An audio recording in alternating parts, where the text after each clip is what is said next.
Salam bahagia Ibu dan Bapak guru hebat. Dalam penerapan disiplin positif restitusi, salah satu program yang dikembangkan adalah 5 posisi kontrol. 5 posisi kontrol dalam restitusi adalah proses perjalanan seorang pendidik agar dapat mengenali dirinya. Pada video kali ini, kita akan membahas tentang 5 posisi kontrol yang dikembangkan oleh Diane Gosson dan contoh penerapannya.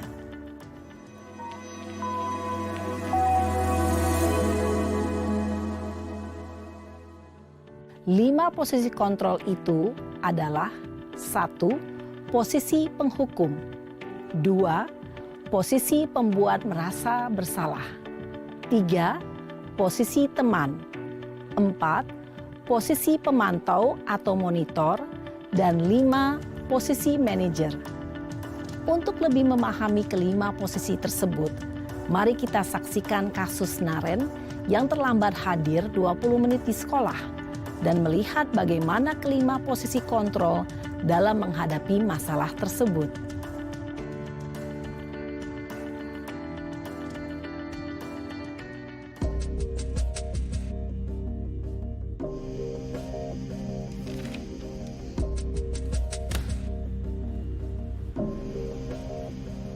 Naren!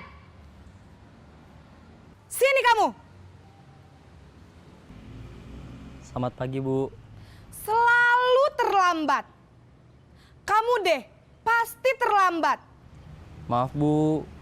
Saya... Apa? Apa coba? Alasan kamu apa lagi?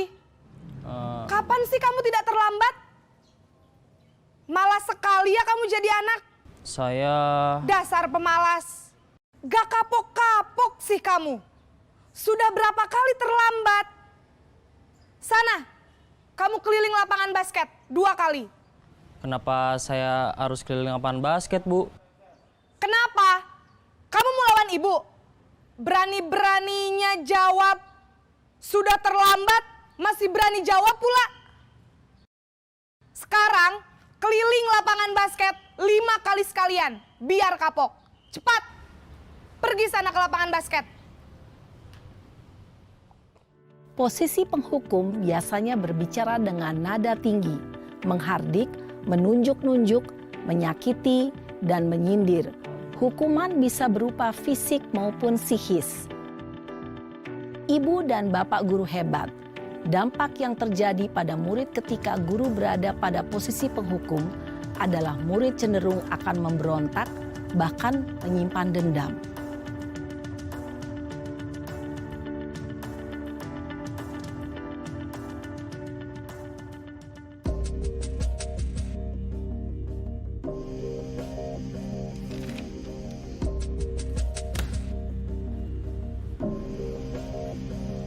Naren!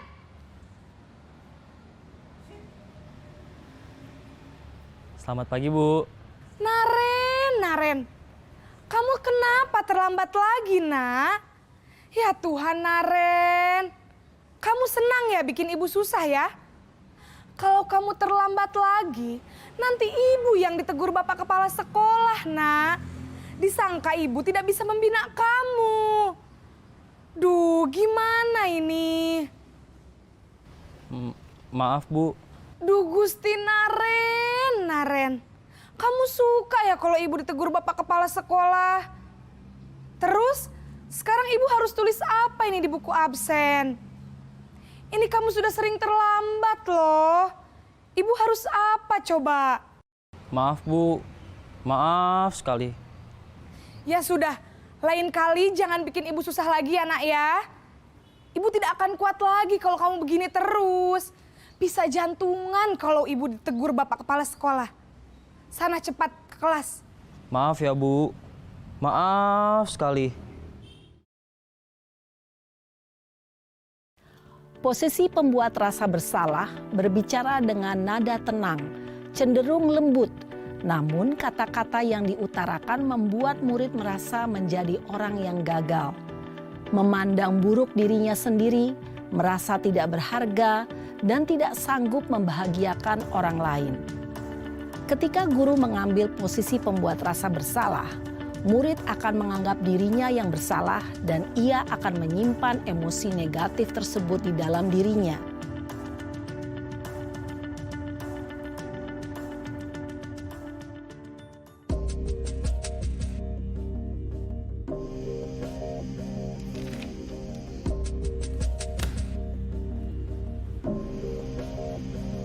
Naren!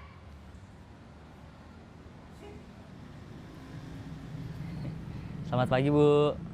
Wah, sudah jam berapa ini, Nak? Terlambat lagi ya, sayang. Iya, Bu. Habis ibu saya lupa bangunkan saya, Bu. Kamu malah menyalahkan ibu kamu. Kamu bukannya anak yang larinya paling kenceng. Kok terlambat sih? Iya, Bu. Saya memang terlambat bangun tadi. Jadi, biarpun saya lari kencang, tetap gak kekejar, Bu. Ya sudah sana, nanti lain kali larinya lebih kenceng lagi ya. Biar gak terlambat lagi. Bikin seneng ibu, demi ibu. Bisa kan? Bisa lah, Bu. Ya sudah sana masuk kelas.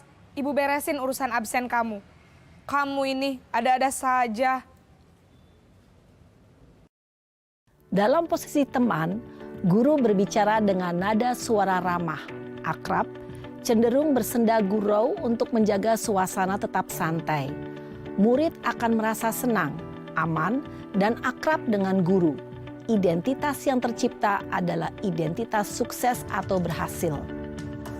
Namun, perlu diingat, karena ini masih dorongan eksternal, maka ada faktor ketergantungan dari murid kepada orang tertentu. Di sini, guru absennya, sehingga di lain waktu, murid bisa berperilaku baik, namun hanya kepada orang-orang tertentu saja.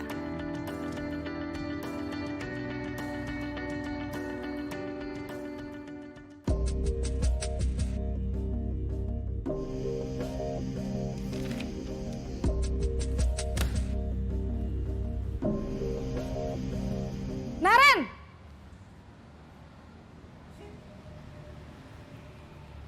Selamat pagi, Bu. Naren, apa peraturan sekolah kita tentang jam berapa kita harus masuk sekolah, Nak? Kita harus di sekolah jam 7, Bu. Iya, betul. Sekarang sudah jam 7.20. Naren sudah tahu konsekuensinya jika terlambat hadir. Paham, Bu.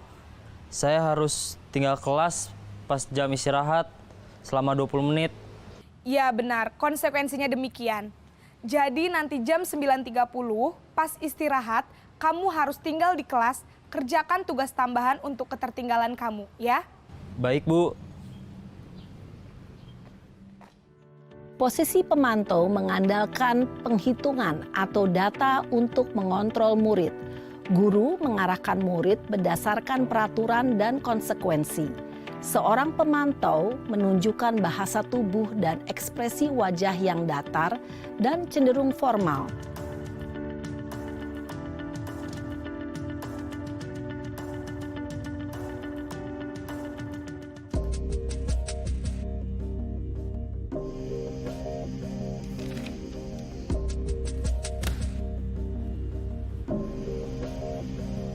Naren!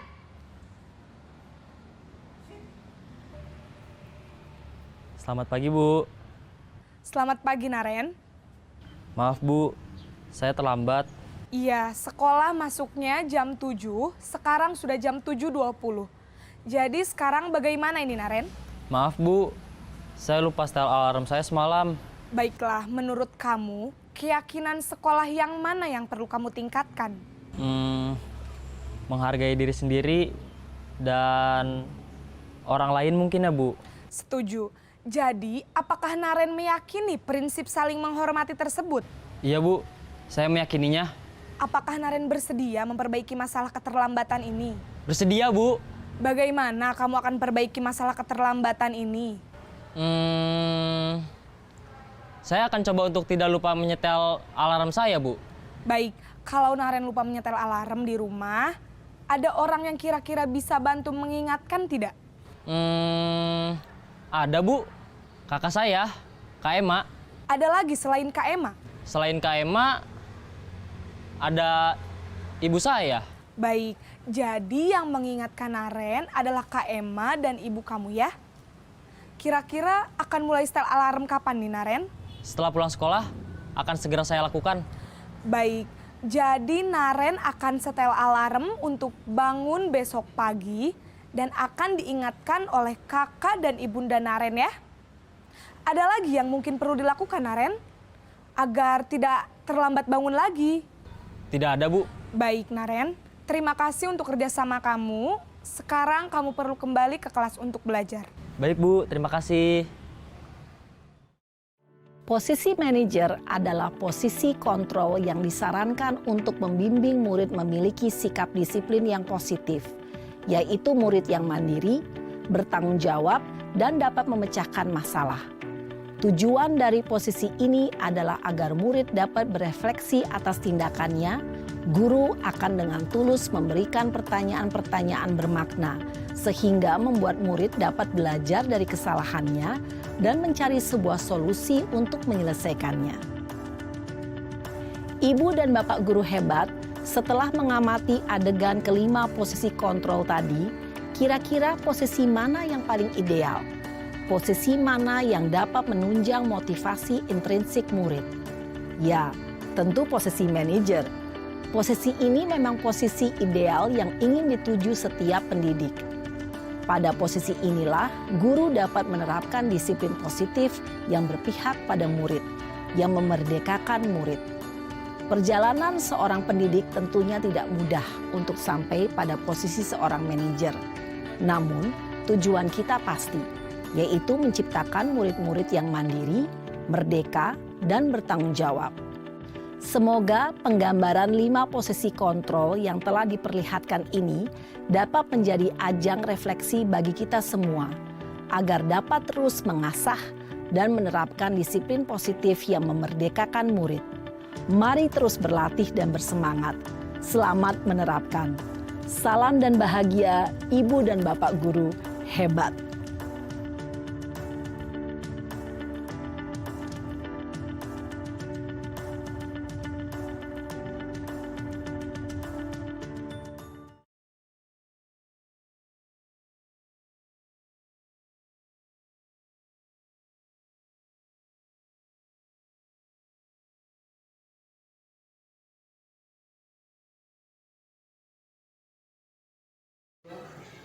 Oke, Assalamualaikum warahmatullahi wabarakatuh. Waalaikumsalam warahmatullahi wabarakatuh. Selamat pagi semua. Selamat pagi. Gimana kabarnya hari ini?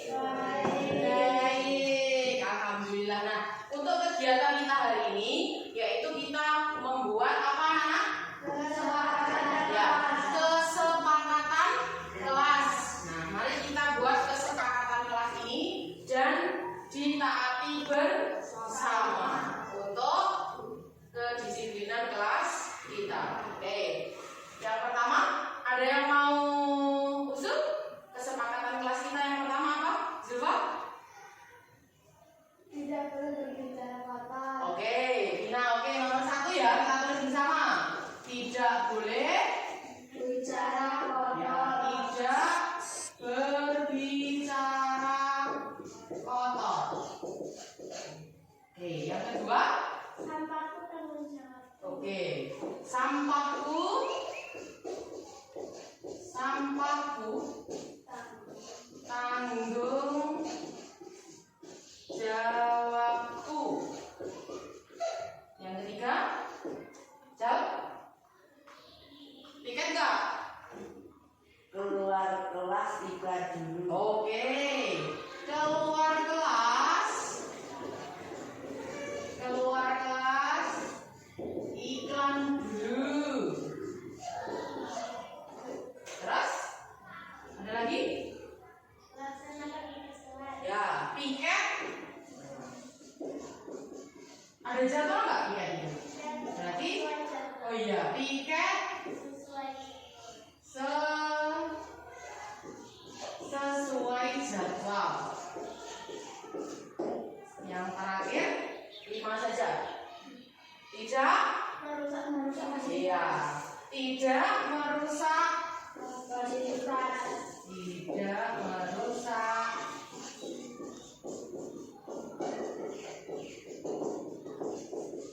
Fasilitas. Oke? Sepakat? Sepakat. Kita laksanakan bersama kesepakatan kelas 6 ini ya. Oke? Oke. Jadi yang tidak melaksanakan kesepakatan kelas ada konsekuensinya. Oke. Baik anak-anak, hari ini kita sudah melaksanakan kesepakatan kelas, sudah membuat kesepakatan kelas kita. Semoga kita bisa melaksanakannya bersama-sama. Sekian dari saya. Wassalamualaikum warahmatullahi wabarakatuh.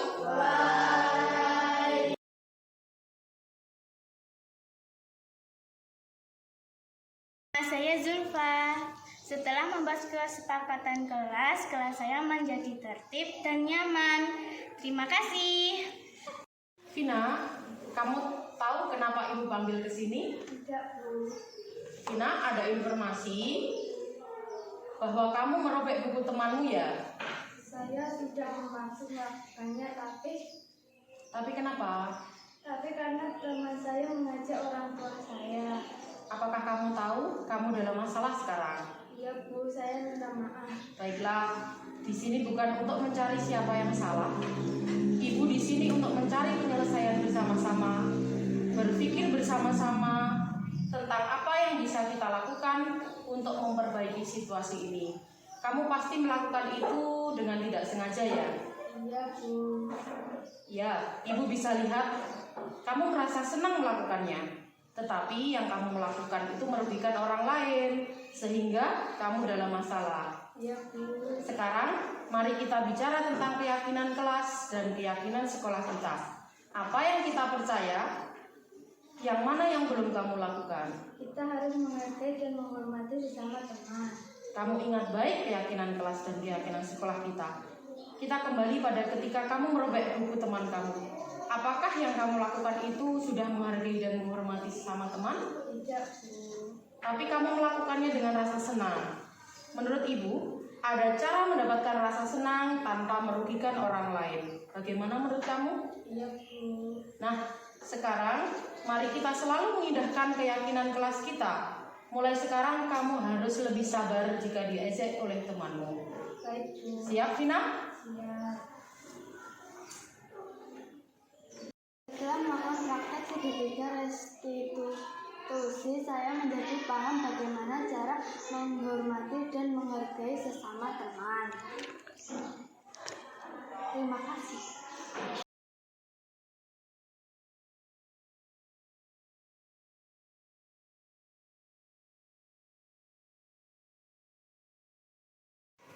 Assalamualaikum warahmatullahi wabarakatuh. Mohon maaf Bapak Ibu Guru dan juga Ibu Kepala Sekolah SDN 1 Pupuk. Mohon izin untuk diseminasi budaya positif dari saya Agustina Rizkyorini, CGP Angkatan 7, kelas 206, Kabupaten Ponorogo. Ini merupakan tugas aksi nyata dari modul 1.4. Mohon maaf di sini bukan kok saya ingin kita sharing saja, kita berbagi ilmu tentang budaya positif. Yang mana yang baik mari kita ambil bersama. Sekiranya nanti ada yang kurang cocok, mari kita diskusikan bersama. Kita mulai ya, Bapak Ibu.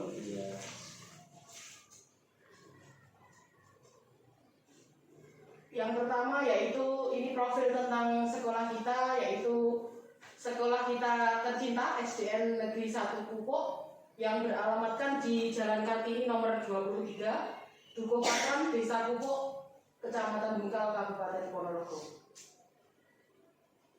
Nah, tujuan dari diseminasi hari ini yaitu dapat menyampaikan pembelajaran dari penerapan konsep inti dari modul budaya positif serta pemahaman mereka mengenai konsep-konsep inti dalam modul budaya positif, yaitu modul 1.4 dari pendidikan calon guru penggerak angkatan 7.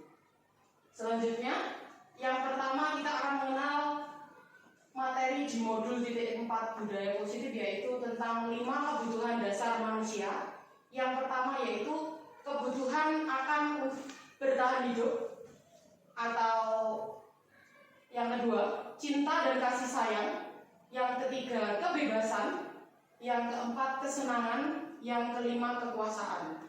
Bertahan akan kebutuhan hidup itu yaitu survival yang ada di tengah itu, cinta kasih sayang belonging, kebebasan freedom, kesenangan fun, dan kekuasaan power.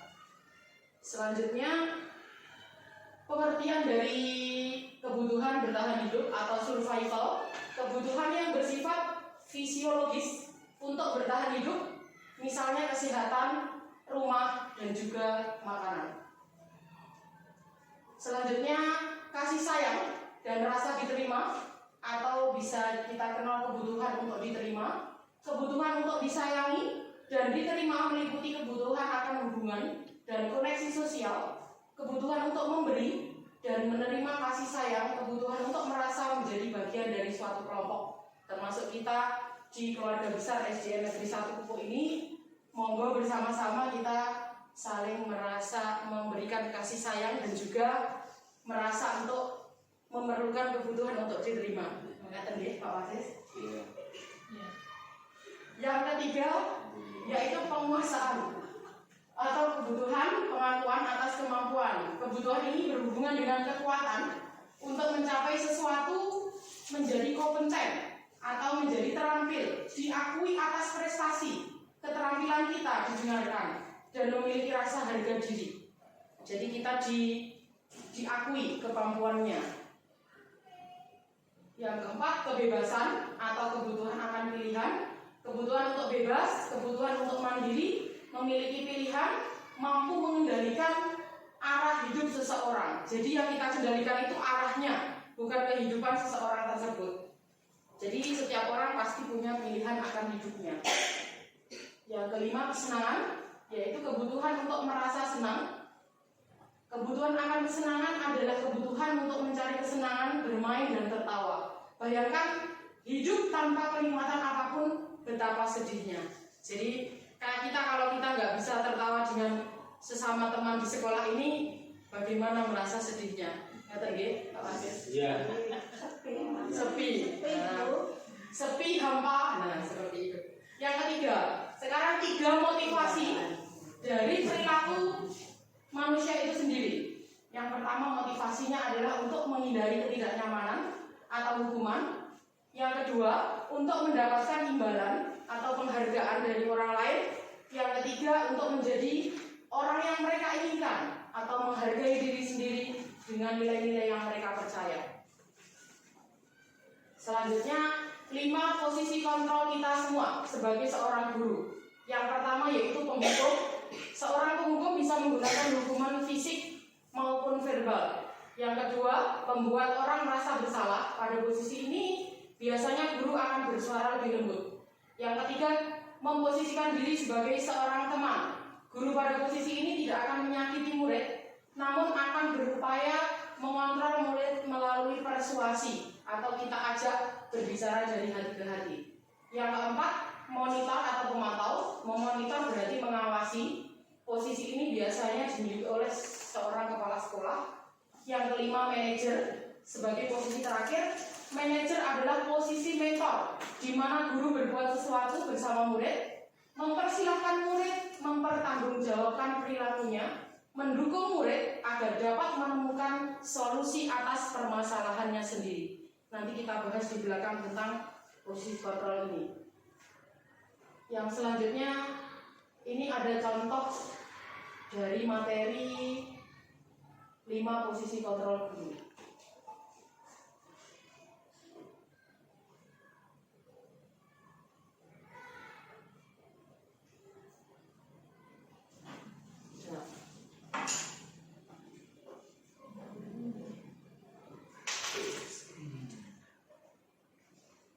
Salam bahagia Ibu dan Bapak Guru hebat dalam penerapan disiplin positif restitusi. Ada contoh video yang dikembangkan bisa kita lihat dengan 5 bersama. posisi kontrol.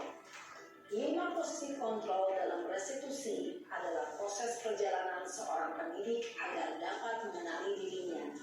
Pada video kali ini, kita akan membahas tentang 5 posisi kontrol yang dikembangkan oleh Diane Dawson dan contoh penerapannya.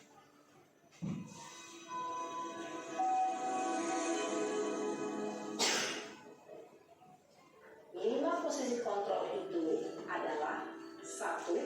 Posisi penghukum, 2. Posisi pembuat merasa bersalah, 3. Posisi teman, 4. Posisi pemantau atau monitor, dan 5. Posisi manajer. Untuk lebih memahami kelima posisi tersebut, mari kita saksikan kasus Naren yang terlambat hadir 20 menit di sekolah dan melihat bagaimana kelima posisi kontrol dalam menghadapi masalah tersebut.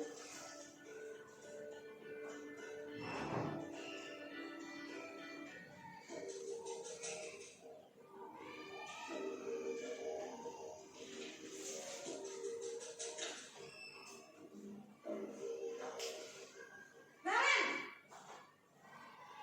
Sini kamu! Selamat pagi, Bu. Selalu terlambat. Kamu deh, pasti terlambat. Maaf, Bu. Saya Apa? Apa coba? Alasan kamu apa lagi? Kapan sih kamu tidak terlambat? Malas sekali ya kamu jadi anak. saya Dasar pemalas. Gak kapok-kapok sih kamu. Sudah berapa kali terlambat? Sana, kamu keliling lapangan basket 2 kali. kenapa saya harus keliling lapangan basket, Bu? Kenapa? Kamu melawan ibu. Berani-beraninya jawab. Sudah terlambat, masih berani jawab pula. Sekarang, keliling lapangan basket 5 kali sekalian. Biar kapok. Cepat. Pergi sana ke lapangan basket. Posisi penghukum biasanya berbicara dengan nada tinggi, menghardik, menunjuk-nunjuk, menyakiti, dan menyindir. Hukuman bisa berupa fisik maupun psikis. Ibu dan bapak guru hebat. Dampak yang terjadi pada murid ketika guru berada pada posisi penghukum adalah murid cenderung akan memberontak, bahkan menyimpan dendam.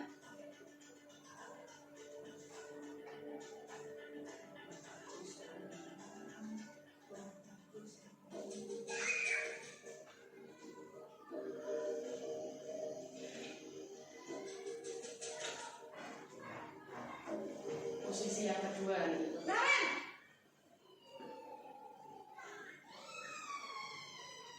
Selamat pagi, Bu. Naren. Kamu kenapa terlambat lagi, nak? Ya Tuhan, Naren.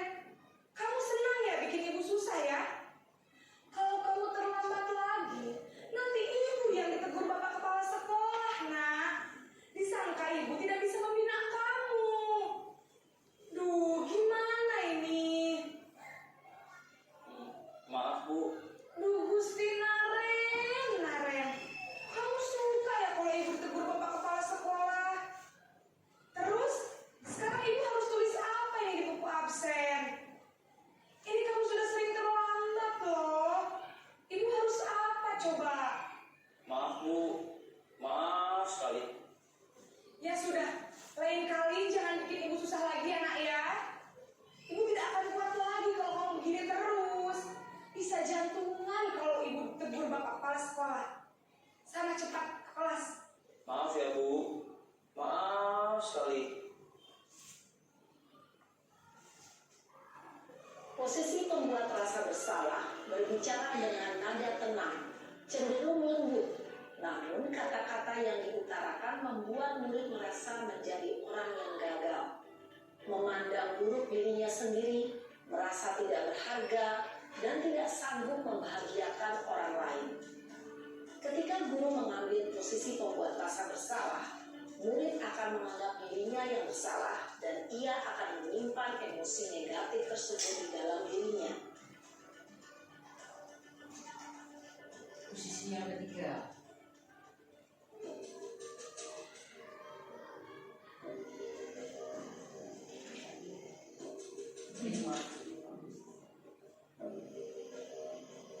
Naren!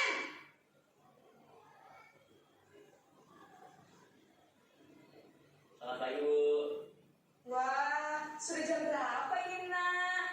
Terlambat lagi ya, sayang? Iya Bu, habis ibu saya lupa bangunkan saya Bu. Kamu malah menyalahkan ibu kamu. Kamu bukannya anak yang larinya paling kencang. Kok terlambat sih? Iya Bu, saya memang terlambat bangun tadi. Jadi biarpun saya lari kencang, tetap gak kekejar Bu. Ya sudah sana. Nanti lain kali larinya lebih kencang lagi ya. Biar gak terlambat lagi. Bikin seneng ibu. Demi ibu. Bisa kan? Bisa lah Bu. Ya sudah sana masuk kelas. Ibu beresin urusan absen kamu. Kamu ini ada-ada saja. Dalam posisi teman, guru berbicara dengan nada suara ramah, akrab, cenderung bersenda gurau untuk menjaga suasana tetap santai. Murid akan merasa senang, aman, dan akrab dengan guru. Identitas yang tercipta adalah identitas sukses atau berhasil. Namun, perlu diingat, karena ini masih dorongan eksternal, maka ada faktor ketergantungan dari murid kepada orang tertentu. Di sini guru aksennya, sehingga di lain waktu murid bisa berperilaku baik, namun hanya kepada orang-orang tertentu saja.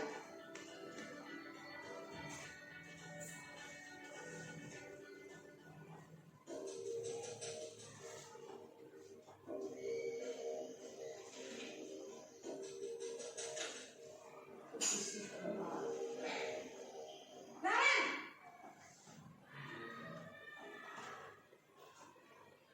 Selamat pagi Bu. Naren, apa peraturan sekolah kita tentang jam berapa kita harus masuk sekolah, Nak? Kita harus di sekolah jam 7 Bu. Iya betul, sekarang sudah jam 7.20. Naren sudah tahu konsekuensinya jika terlambat hadir. Paham Bu, saya harus tinggal kelas pas jam istirahat selama 20 menit. Iya benar, konsekuensinya demikian. Jadi nanti jam 9.30 pas istirahat, kamu harus tinggal di kelas, kerjakan tugas tambahan untuk ketertinggalan kamu, ya? Baik Bu. Posisi pemantau mengandalkan penghitungan atau data untuk mengontrol murid. Guru mengarahkan murid berdasarkan peraturan dan konsekuensi. Seorang pemantau menunjukkan bahasa tubuh dan ekspresi wajah yang datar dan cenderung formal.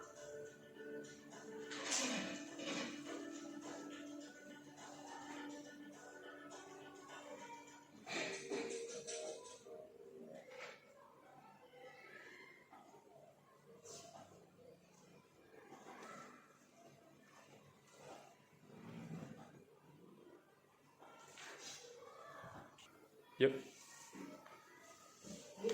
Materi selanjutnya yaitu tentang segitiga restitusi. Jadi ada sebuah kasus, jadi nanti ada penyelesaian kasus itu secara segitiga restitusi. Yaitu yang pertama validasi tindakan yang salah, yang kedua menanyakan keyakinan, dan yang ketiga yaitu menstabilkan identitas. Nah ini diwujudkan dengan kayak tadi, yang pertama membuat keyakinan kelas, menganalisis kebutuhan dasar murid, mengambil posisi kontrol. Jadi ada 5 posisi kontrol tadi. Yang pertama penghukum, yang kedua pembuat rasa bersalah, yang ketiga sebagai teman, yang keempat sebagai monitor atau pemantau, yang kelima sebagai manajer. Dan yang keempat yaitu menerapkan disiplin dengan segitiga restitusi. Sebagai contoh, yang pertama tadi yaitu membuat keyakinan kelas atau peraturan kelas, atau bisa kita buat dengan istilah kesepakatan kelas. Di sekolah kita ini sudah ada, saya lihat di kelas 3, kelasnya Pak David, ya Pak. Sudah ada keyakinan kelas dengan siswa yang dibentuk atas kesepakatan bersama. Nah, ini contoh pembuatan video keyakinan kelas.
membuat kesepakatan kelas dan ini hasilnya. Kesepakatan kelas di kelas 6, kelas saya. Yang pertama tidak berbicara kotor, yang kedua piket sesuai jadwal, yang ketiga sampahku tanggung jawabku, dan yang keempat jika mau izin keluar kelas iklan dulu ya. Bu Farah sama siapa ya, olahraga saya sendiri yang mengganggu. Nah kalau mau keluar biasanya kalau kita lupa, kan kita anak-anak belum bilang iklan dulu seperti itu.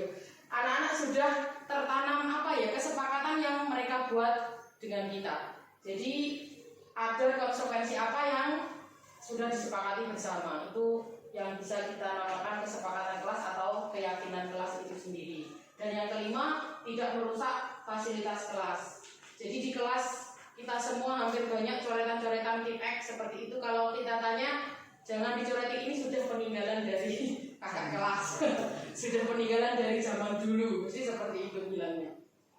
Kita lanjutkan, yaitu berikut tanggapan dari setelah pembuatan kesepakatan kelas.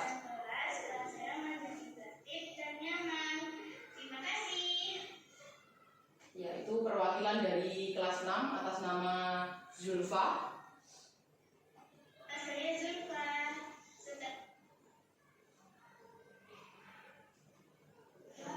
Selanjutnya penerapan segitiga restitusi. Kamu tahu kenapa aku ambil di sini? Karena ada informasi bahwa kamu sampai buku temanmu ya.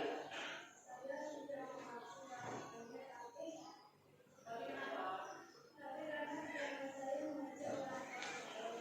Apakah kamu tahu kamu dalam masalah sekarang?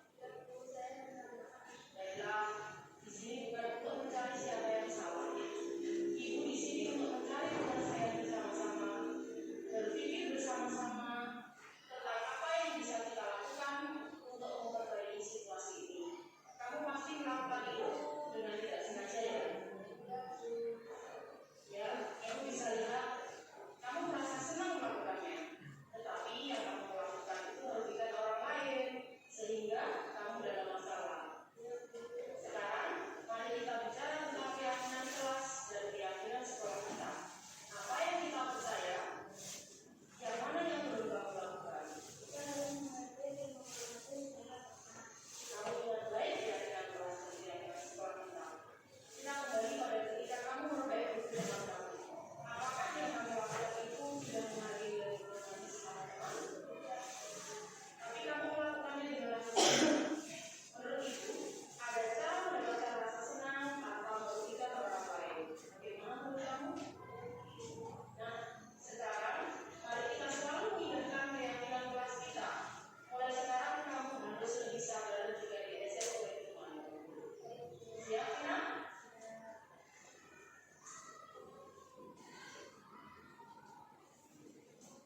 Vina, kamu selanjutnya tanggapan dari kasus tadi.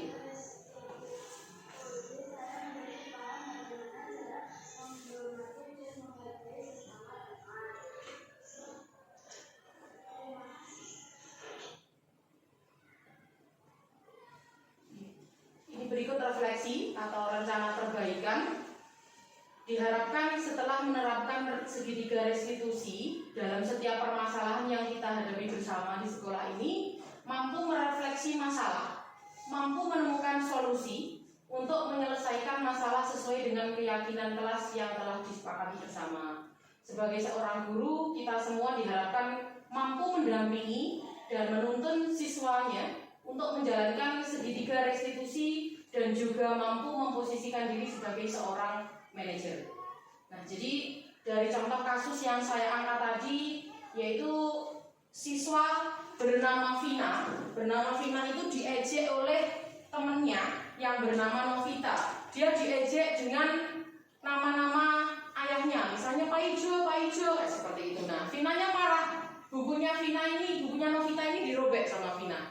Terus saya tanya kenapa kok dirobek? Karena dia merasa dendam sama Novita seperti itu. Jadi kalau bisa itu kita tidak menghukum anak tersebut, tetapi kita sharing dengan anak tersebut dengan cara segitiga restitusi tadi. Jadi kita validasi apa yang salah dari tindakannya, terus kita kita tanya atau kita refleksikan apa kesepakatan yang tidak sesuai dengan perbuatannya. Setelah itu kita buat kesepakatan yang dapat menyelesaikan masalah atau kasus yang telah dihadapi oleh Vina itu. Dan yang kedua, sebenarnya ada kasus dua. Kasus dua itu Rizal sering sekali tidak melaksanakan piket kelas. Jadi ada contoh wawancara juga dengan Rizal, tapi karena keterbatasan waktu tidak saya tampilkan di sini. Mengingat jedanya terlalu lama, nanti terlalu lama untuk kita tanya jawab selanjutnya. Oke, monggo kita lanjutkan. Selanjutnya, sudah, terima kasih, berarti selesai. Nah, ini moto dari guru penggerak itu sendiri, tergerak, bergerak, dan menggerakkan. Jadi tim dari kelas saya di 206 itu yaitu ada fasilitator yang bernama Bapak Heru Triyono, ini beralamatkan di Kabupaten Pacitan. Yang kedua, pengajar prakteknya. Pengajar praktek saya bernama Pak Nur Samsu. Ini guru di SMP 1 Ponorogo. Dan tim dari kelas 206 terdiri dari 6 orang. Saya sendiri, Bu Ratna, Pak Nasimul, Pak Raufik, Bu Dian, dan juga Bu Nasikah. Ini dari tim kelas saya. Terima kasih Bapak Ibu Guru SDN 1 Pupuk atas perhatiannya, berbagi pengalaman, dan juga diseminasi tentang penerapan budaya positif di sekolah kita. Pada sesi selanjutnya, walaupun cuma sebentar, monggo kita diskusikan bagaimana cara terbaik untuk menyelesaikan kasus yang terjadi di sekolah kita. Jadi begini Bapak Ibu, dari materi ini, dari materi 5 posisi kontrol kita ambil salah satu saja. Nah, ini diharapkan kita itu menghindari nomor 1 dan nomor 2 kalau bisa. Jadi kita tidak menghukum anak tersebut atau membuat anak tersebut merasa bersalah, karena nomor 1 dan nomor 2 ini akan menimbulkan dampak negatifnya, yaitu anak itu akan dendam. Anak itu akan merasa direndahkan kalau dibuat rasa bersalah. Semua kesalahan ditujukan terhadap anak tersebut. Jadi diharapkan paling tidak mendekati posisi keempat atau kelima itu yang paling baik.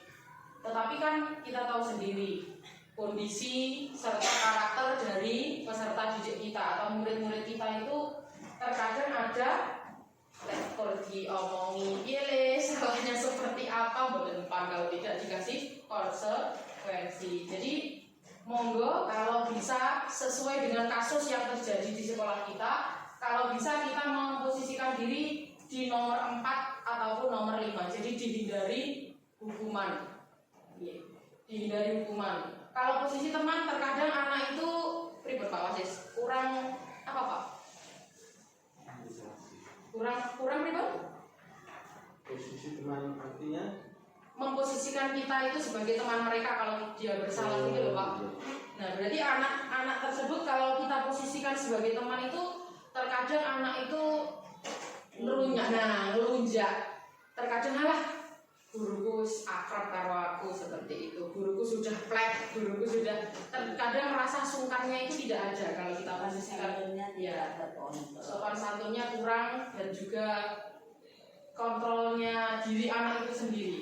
Kalau kita hukum, biasanya kapok ya cuma kapok lombok, kapok sebentar, besoknya diulang kembali. memberi nasihat. Nah, makanya itu kita posisikan sebagai pemantau, kita nasihati seperti itu. Tapi kalau memang kasusnya sudah berat, ya mau tidak mau, memang harus ada konsekuensi. Tapi kalau bisa dihindari.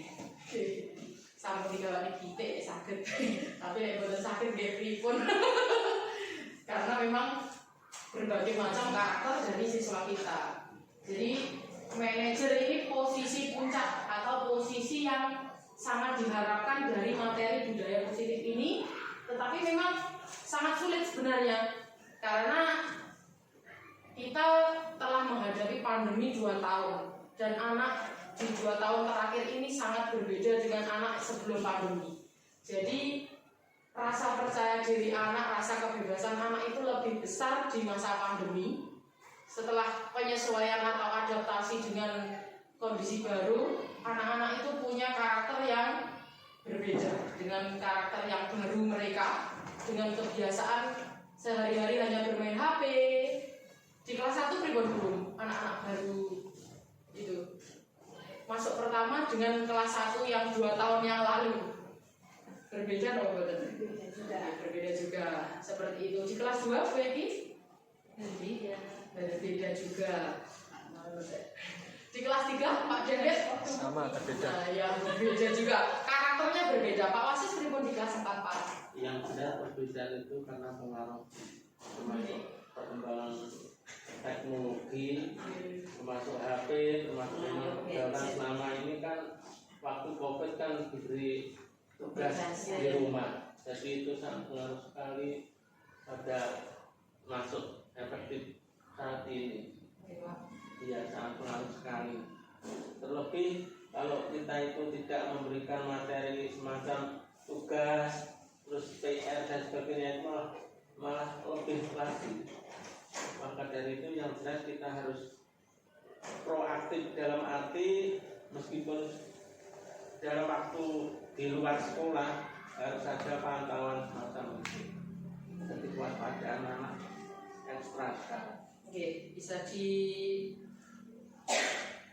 kesimpulan bahwa harus dipantau atau dikontrol tadi, dimanajeri, ya, seperti itu dari. Terima kasih Pak Wasis. Iya. Oke, kalau untuk dari kelas 5 Bu Indah, Sama saja. oke, karakter anak juga berbeda sekali. Oke. Dan di kelas 6 pun saya rasa seperti itu, hampir sama kalau karakter dari anak di masa pandemi COVID-19 dan masa penyesuaian dengan keadaan baru tentunya sangat berbeda. Jadi monggo kita kalau terjadi apapun, terjadi masalah, kita saling sharing bersama dengan Bapak Ibu Guru di SDN Negeri 1 Pupuk ini. Jadi bukan kok mana kita yang lebih bisa ataupun mana dia yang lebih pintar, tidak, tapi kita sharing bersama, berbagi pengalaman seperti itu. Oke, mungkin terima kasih dari saya waktunya. Mohon maaf sudah mengganggu aktivitas panjenengan semua. Saya akhiri. Assalamualaikum warahmatullahi wabarakatuh.